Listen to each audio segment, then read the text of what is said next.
So, hello, thank you for joining me this evening. My name is Reverend Joanna Bartlett, and this talk or this workshop, really, because you get to do some stuff, is about grieving through the holidays, dealing with grief through the holidays. So, we're going to start with some ground rules. Those rules are that I want you to be kind to yourself as you think about grief and loss, especially at this time of year, and be gentle with yourself, okay? I want you to accept that your feelings are real. What you're feeling, it's what you're feeling. It's real and it's valid. You're allowed to have the feelings that you have, right? They are what they are. And as much as you can, do your best not to compare your feelings with other people's feelings. So, because how you feel, it's how you feel. And it may not be the same. It may be similar to, but it's often not going to be exactly the same as anybody else. So I wanted to do this workshop this evening because, the holidays are stressful. If nothing else, the holidays are stressful. And they tend to cause an increase in emotional distress and in difficult emotions. And your losses and the grief that you're experiencing often makes this harder. So we do have a little PowerPoint presentation I'm going to attempt to share. Let's see if this works as I do this, here we go. I think this is going to be, I'm going to share this. Oops, no, it's not the wrong thing, got to present it. There we go. Hopefully you are now seeing my PowerPoint presentation. So I want to talk about some of the causes of loss, because when we think about loss, we often think about death of a loved one and divorce. But there's many, many things that cause us loss in our lives. And so some of these are on this screen, which include moving, career changes, health issues, financial changes, the death of a pet. That's often a loss that really gets invalidated. The death of a not so loved one. So even somebody that you have a difficult relationship with, that's when that person dies, you still have just as much loss as if it was somebody that you loved. Well, we're not going to compare the amount, right? But the end of addiction can be a cause of loss because it is the end of a relationship. Imprisonment, understandable loss of freedom, among other things. Pretty much anything to do with your children can be, doesn't have to be, but can be a cause of loss, such as pregnancy, adoption, health issues, abortion, miscarriage, having an empty nest when your kids grow up and move out. Difficult relationships in your life, whether those are romantic or with your family members, estrangement. And then what we call intangible losses, loss of trust, loss of safety, loss of control of your body, loss of connection, loss of identity. All of these things are losses that we experience that we often don't think about, that these can be losses. So I have an exercise for you to do if you're willing. If you have a piece of paper, or even if you just want to type in the chat, what are some of the losses that you're grieving right now? Which losses feel especially hard for you at this time of year? What relationships or circumstances in your life would you like to be different or better? And what hopes, dreams, and expectations do you have that aren't being realized? Because those are the things that, this time of year seems to make it harder. So for me, I'll share a little bit about what I'm going through at this time of year. So losses that I'm grieving are some of the losses around family and connection with my family. My two biological kids are the only biological family members I have in this country. The rest are all in other countries, and I don't really see them very often. And we don't necessarily have super close relationships either. So that loss of family, the holiday time, no matter what holiday you celebrate, is typically about family and getting together with families, and you see ads on Hallmark movies and any movies or any Christmas movies or Christmas ads at this time of year is all about getting together with your family members and being together, and it's bright and jolly and wonderful. Well, I don't have that, so that is a loss for me. What relationships or circumstances, would you like to be different or better? I am divorced from my kid's dad, and one of my kids is going to his dad's across the country to spend the holidays with him, which is, I can intellectually recognize, is great that he remains connected to that side of his family, because that's something I feel like I don't have. And I get that that's wonderful. And it's a loss for me. It's hard. I'm going to miss him. And I'm kind of pre-grieving his absence, even though he hasn't left yet. What hopes, dreams, and expectations do you have that aren't being realized? So I, had the expectation or the hope, the dream that I would stay married to my kid's dad for, forever, essentially. And we would always be together and have that nuclear family. And that's an expectation that isn't happening, right? And especially around like holiday time, that can feel particularly hard and heavy. So it can be helpful to think, oh, what is it? What's going on with me right now? Knowing what's going on with you is a really helpful step. Okay. So you don't have to share what it is, because I know that this is very personal, very vulnerable, very vulnerable experiences that we have around this. So the ways that grief tends to show up. Some of these ways include depression, lack of energy, not being present or being out of the moment, overreacting to things that maybe you wouldn't ordinarily react to that strongly, having kind of low-grade anger or irritability, isolation, where you just isolate yourself from other people, repeating behaviors you don't really want to do, like scrolling through social media for hours, or drinking too much, or watching too much TV, or generally feeling stuck in your life. And again, the holiday season's hard for this, because even though, some of these things that you may be experiencing during most of your, the losses that you're experiencing, they're true for you every day of the year, right? But this time of year, it can be like a little pressure cooker. Like, you have all these outside stressors, and they're putting the pressure on you, and they're making these feelings feel more magnified and harder. And for some of you, this holiday season might be the first one without someone that you were used to having in your life, or it might be the 10th, or it may just be compounded losses that are weighing down and pressing in on you. So I'm curious, your next exercise, if you choose to do it, is how are your feelings of grief showing up?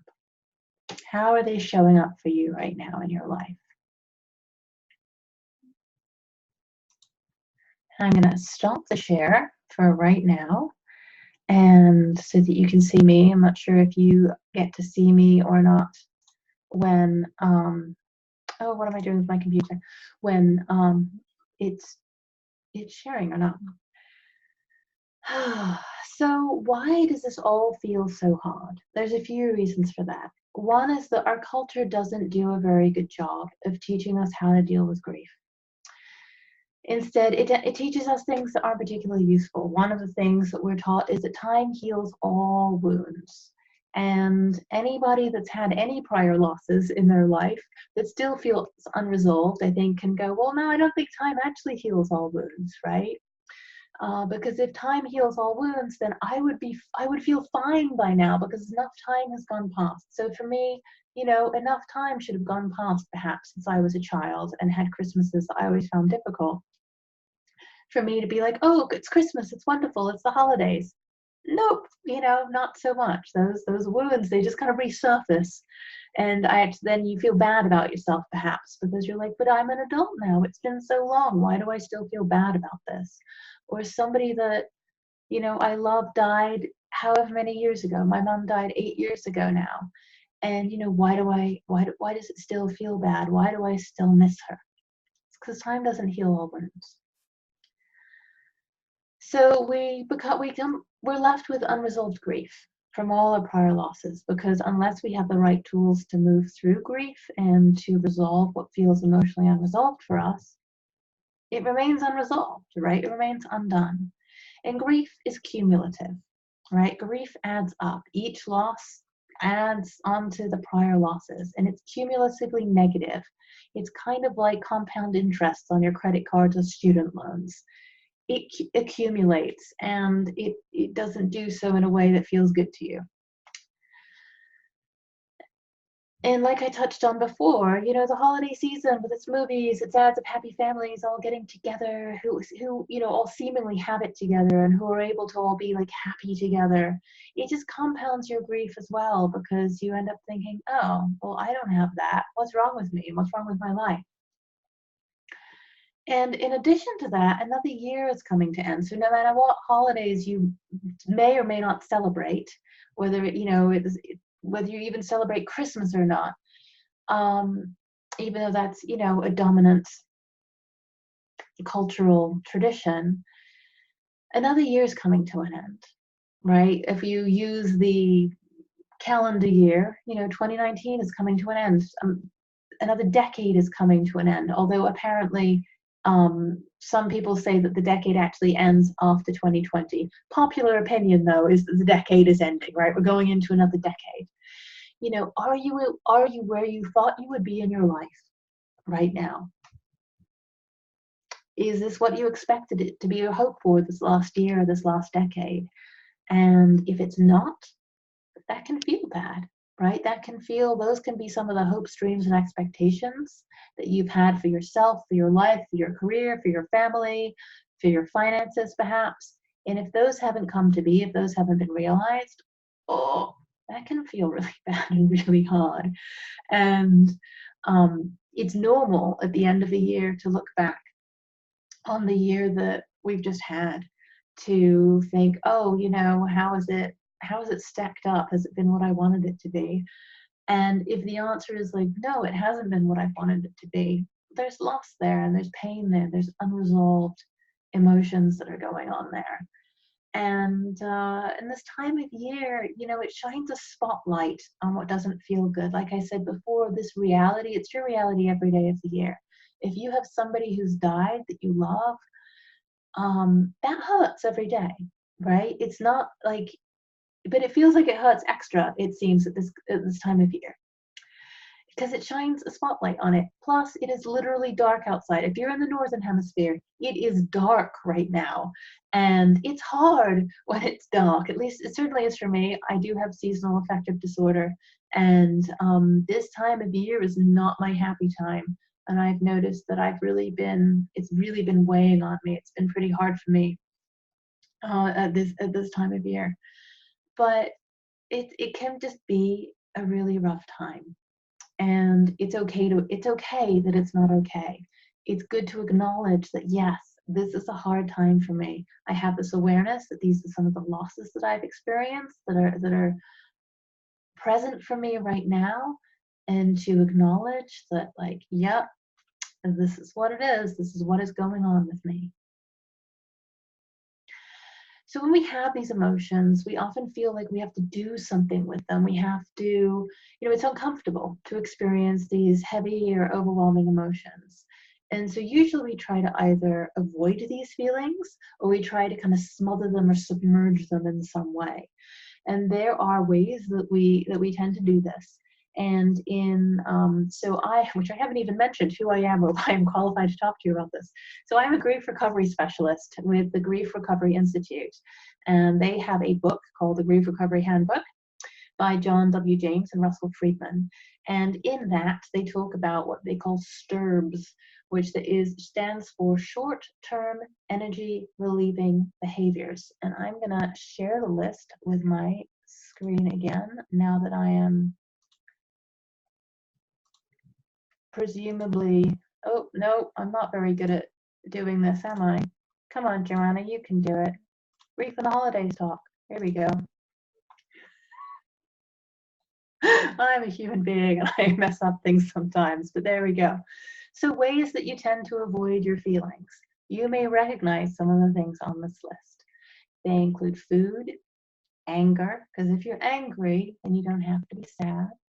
Alcohol, any kind of drugs, whether they're recreational drugs, legal or illegal, prescription drugs, anything that kind of falls under that, drug umbrella. Facebook, social media. I don't know if you've ever tried to scroll to the end of the internet before going to bed. I know I have, but you cannot find it. TV and movies, video games, even fantasies like spinning daydreams, fantasies in your head, sleeping, daydreaming, shopping. We often call it retail therapy, humorously, but it is a way to avoid your feelings. Exercising too much, isolation, working too much, or travel. Literally getting away, right? I need to get away. I need to get out of here. It's a way of not feeling the feelings that you may be having. So given this lovely list of the things that we tend to use to avoid our feelings, I am curious for you to do a brief exercise and be gentle with yourself. This is one of our ground rules, right? Be gentle, be kind to yourself. It's okay that you do these things. They're real, right? It is what it is. So I'm curious, what behaviors, this is your exercise, what behaviors do you find yourself using in times of emotional stress, either to avoid your emotions or to submerge them? And then which of these seem like they're healthy for you? Which of these behaviors seem like well, maybe they're good ones and maybe they're not. Okay, I'm going to put the list back up and hopefully you get to see it. Which of these behaviors do you find yourself using? And there's no shame in this. There's no judgment, okay? We all do this. Every single person, at least that I've met or talked to about this kind of thing, does this stuff, right? I'm a food person. I tend to comfort eat. And I use social media as a way to distract myself. If I feel like I'm feeling kind of weird, like I'll get on Facebook and I'll like look for something, and I know I'm not going to find it there, and I look for it anyway. And some isolation sometimes. Those are probably my biggies, are the ones that I will do. I play video games on my phone as well. I play games on my phone a lot when I'm feeling kind of weird. I get on Facebook too much, and I tend to comfort eat. But whatever they are for you, that's the truth of what it is for you, right? That's okay. You're allowed to do what it is that you do.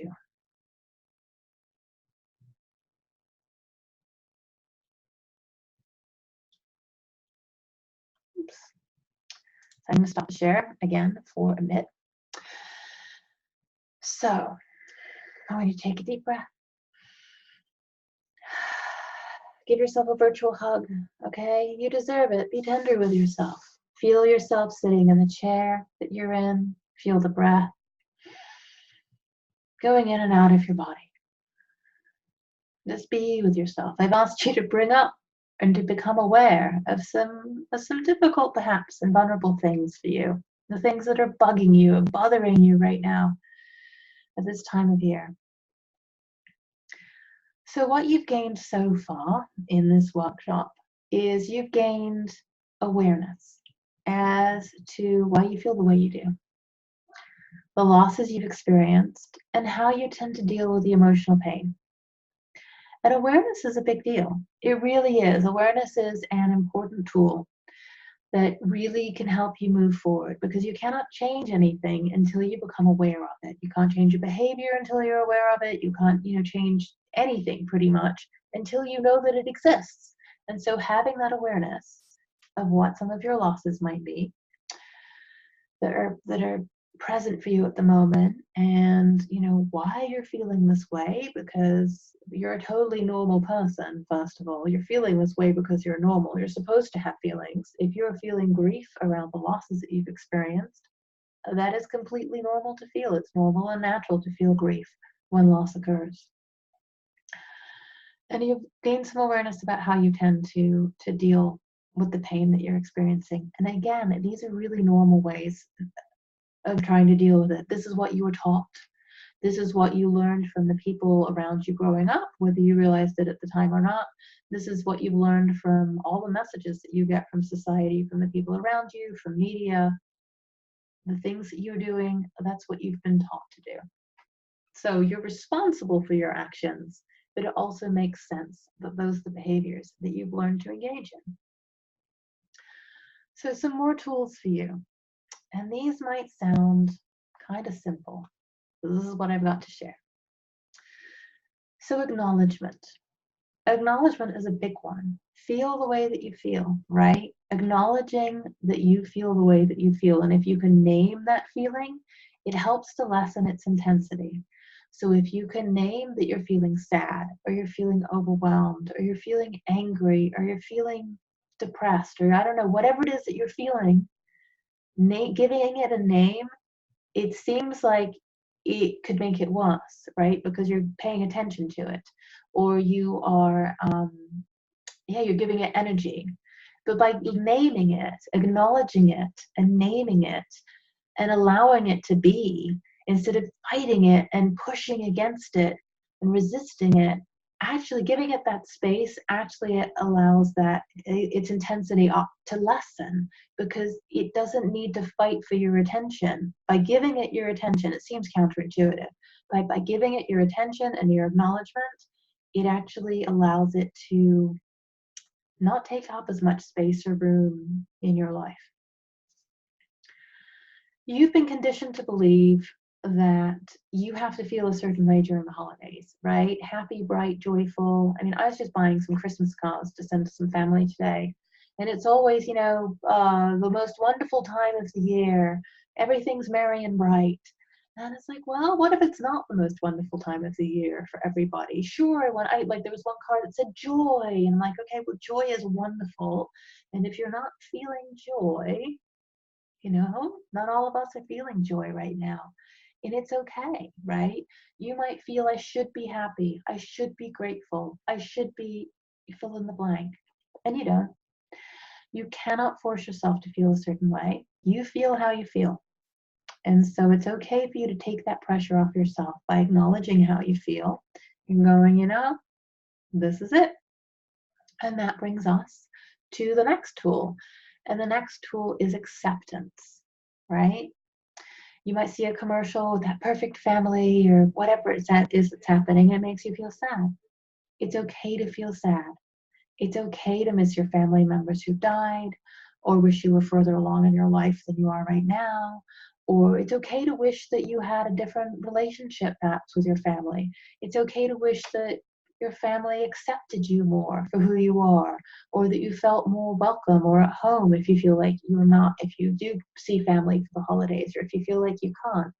It's okay that you feel the way that you feel, right?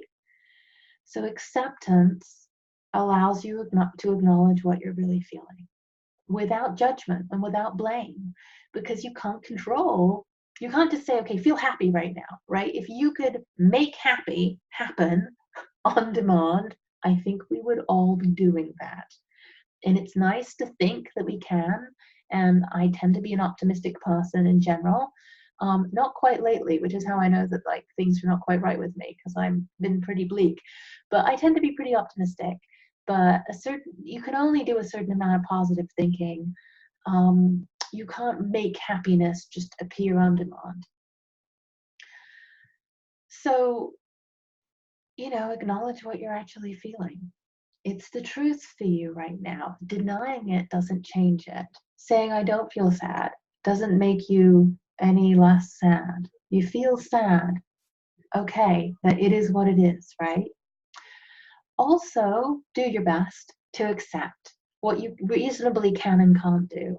It's okay to do less than you feel like you should. If you're just not feeling up for it emotionally, it's okay to do less. It's okay to not go to certain gatherings. It's okay not to buy all the presents for everybody on the planet. It's okay not to, adopt a family. It's okay not to send Christmas cards. Whatever it is that you need permission to not do so that you can take care of yourself, you have permission, right? It's okay if you cannot do everything that you would normally like to do. You don't have to make, everything perfect. Do what you can do with joy, with actual, even if it's not joy, with the natural energy and enthusiasm that you have, not obligation. Sure, perhaps there are some things that you still do out of obligation, especially if you're a parent. But as much as you can, let stuff go, okay? That's another part of the acceptance. The third tool I have to share with you is I'm going to call attention, which is to pay attention to the short-term energy relieving behaviors that you tend to use to help you find a new relationship with them. You're probably going to do these behaviors, right? The first step is to realize that these behaviors that you tend to engage in when you want to avoid or displace your feelings are not a solution to your unresolved grief. They provide quick short-term relief, unfortunately, often with damaging longer-term results, right?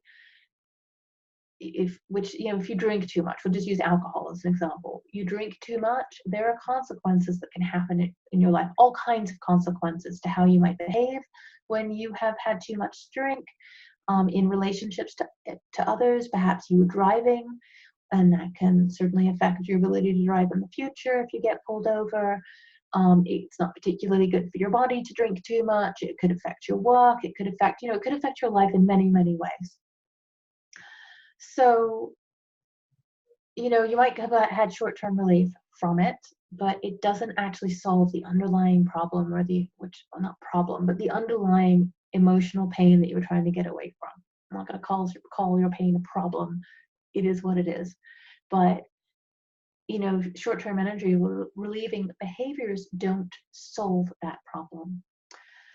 So attention means that to notice, right? When you still get the urge to either engage in that behavior, or you notice that you are engaging in that behavior, use that as an indicator, right? As opposed to trying to use it as a solution, use it as an indicator. So one of the things, like I said, I mentioned food is one of my behaviors that I will use when I'm feeling emotionally cool. And so when I start to I will literally, when I get really emotionally upset, this is my confession time, right? No judgment. You can be gentle with me. Is I will drink heavy whipping cream out of the carton, out of the fridge. And so I'll go in the fridge and I'll open it up and I'll look around and see if anyone's looking, and then I'll sip it out the carton sometimes. I don't do that as much anymore, but I because now I know it's an indicator. If I start to do that, I go, Joanna, what's going on? What's happening? Right? And I can, have a little chat with myself, right? So when you start using these behaviors, which you probably will, and there is no judgment, ask yourself, what is it that I don't want to feel right now? What am I trying to avoid? Okay, so pay attention to those behaviors and use them as an indicator to what you're trying to avoid. The next tool I have to offer may not be a popular one, and it is forgiveness. Forgiveness work is so important. So first of forgiveness with yourself. Be kind to yourself. Be compassionate. When you feel what your feelings and they come up, or your behaviors come up, be kind. Forgive yourself for being the way that you are right now. You feel the way that you feel based on all the experiences that you've had in your life and all the unresolved grief that you're still carrying around. You deserve a big hug, not judgment and blame. And then also consider forgiving others in your life who have caused you emotional pain. And I realize that is a tall order, and it is not just a one-step thing. It's kind of a multi-step process, but just a seed to plant in your mind that perhaps that is a way to help you forward through the pain that you're experiencing. The next one is to journal, to write it down. So get a journal, pour your heart into it, keep it safe. So I like to do depth journaling, where I really talk about the emotions that come up, especially the hard ones: anger, fear, anxiety, shame, right? Let it out, write it out, allow it to come out of you so that you're not keeping it bottled inside yourself and keeping that, cork in your emotional tea kettle, that the pressure will just build up and build up if you don't let it out. The next one is to talk with safe people, right? Writing is great. Communicating with another person can be even better. There is nothing wrong with seeing a counselor or a therapist. There's no shame in that. It is okay to pay somebody to listen to you. I do. I still do. I have for years, and I still talk to a counselor. I'm seeing her tomorrow afternoon, actually. And I will talk to her about how I'm feeling, the stuff that's going on with me, and how I've been feeling emotionally and physically, and all of that. And she will listen. She just has to listen to me for 50 minutes. It's wonderful. Find somebody like that for you in your life, okay? Find someone who can listen to you. Maybe it could be a good friend who doesn't give you inane advice, or platitudes, or minimize how you're feeling, or tell you to look on the bright side, or give you some intellectual comments and say, well, at least blah blah blah, which already know is intellectually true, but it's not what your heart needs to hear. Okay. So talk through your feelings rather than stuffing them down inside of you, or trying to distract yourself from them. You're going to feel what you're feeling. It's there. It's real. Allow yourself to feel it. Allow yourself to let it out through journaling or through talking. And then, I'm not sure if this is really a tool or not, but so realize that these are things that you feel and deal with all year. The pressure is higher right now, so you feel it more intensely. And there are triggers, could be getting together with family, could be things that you see on TV, could be the things that you feel like you're supposed to do, that you need to be doing, your obligations. But the feelings that you have, they're here all year long. It's not, it's not just this thing that you're experiencing only at this time of year. And so dealing with the underlying causes of the grief that you're feeling because of the loss that you've experienced is really what you need to do. Okay? So I'm going to go back to my share. So these are the tools that I have for you. So awareness of what's going on, acknowledgement that it exists, acceptance, that it's there, paying attention to the behaviors that you have, doing some forgiveness, journaling, talking to a safe person. And the last tool I have for you, and I promised this wasn't going to be a long spiel about the services I offered, and I'm going to keep that, is the grief recovery method. The grief recovery method is an amazing way of dealing with the loss that you experience. And I'm just looking for a copy of the book. Where do I have it? Oh, here it is. It's on my bookshelf. So the grief recovery method is a structured program that can help you figure out what it is that's hurting and teach you the steps and the tools to resolve what is painful for you. Okay? So this is the entirety of my sales pitch. If you want more tools and to go through a structured program to help heal from your pain, the grief recovery method is excellent. You have some options too. You can get yourself a copy of this lovely book, which is called The Grief Recovery Handbook by John W. James and Russell Friedman. Oh, I misspelled his name. Sorry, Russell. Totally misspelled it. It is not particularly expensive. It's like $16.99. And you can read this book and you can learn more about grief and loss and learn steps that, in theory, you could start going through yourself. Or you can find a grief recovery specialist to work with. I am an advanced certified grief recovery specialist, which means I can work with people both one-on-one in my office in Eugene and also online via Zoom, which is what we're using right now. You are welcome to schedule a free call with me. There is the link in the PowerPoint presentation, which I can, you can, type that in, I guess. And I would be happy to talk with you about whether or not this is a good step for you as you move forward through your pain. It's not a,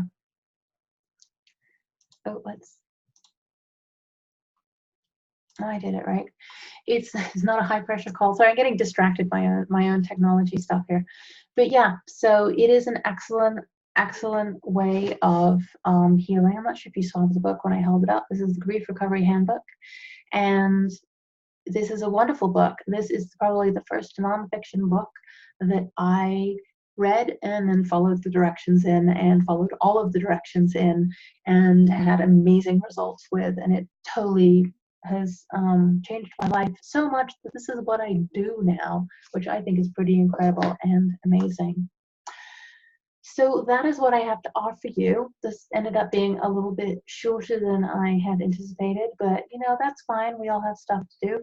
Um, you can do some more journaling, perhaps do some more thinking about what I've talked about during this session.